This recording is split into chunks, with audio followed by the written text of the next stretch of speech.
ભગવાન જગન્નાથજીની 147મી રથયાત્રા છે અને રથયાત્રાને લઈને રથ નિજ મંદિરથી નીકળી ચૂક્યા છે અને ધીમે ધીમે રથયાત્રા આગળ વધી રહી છે। આ રથયાત્રા રૂટ ઉપર મોટી સંખ્યામાં ભક્તો ઉમટી રહ્યા છે અને આ ભક્તો માટે વિશેષ પ્રસાદનું આયોજન જે છે તે દર વર્ષની જેમ કરવામાં આવી રહ્યું છે। જે પ્રકારે આ જોઈ શકાય છે કાલુપુર સર્કલ પાસે જે ભંડેરી પોળનું જે આખું મંડળ જે છે તેમના દ્વારા આ શીરો જે છે તે બનાવવામાં આવી રહ્યો છે।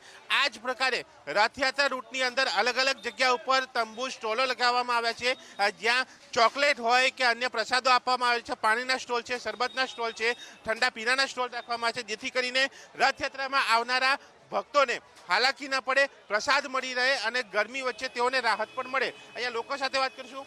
આપ કેટલા વર્ષોથી આયોજન કરો છો અને આ વખતનું આયોજન શું છે, કેટલી માત્રામાં અહીંયા પ્રસાદ બનાવવાનો? 31મું વર્ષ છે અમારું આ જગન્નાથની રથયાત્રાનું।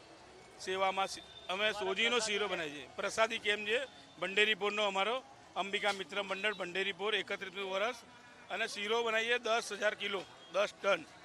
અને રાત્રે 11 વાગ્યાથી અમારે ખીચડી પ્રસાદ હોય છે, એ ચાલુ હોય છે। લગભગ 2000 માણસની ખીચડી હોય છે અને અહીંયા અમારે લગભગ 50-60 ક્યાં આયા મહારાજ?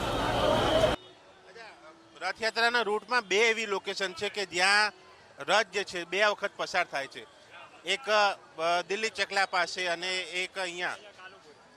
અમારે અહીંયા સવારે જાય અને બપોરે જમીને આરામ કરીને પણ પાછું આવે છે, એટલે અમારે ડબલ લાવો મળે છે।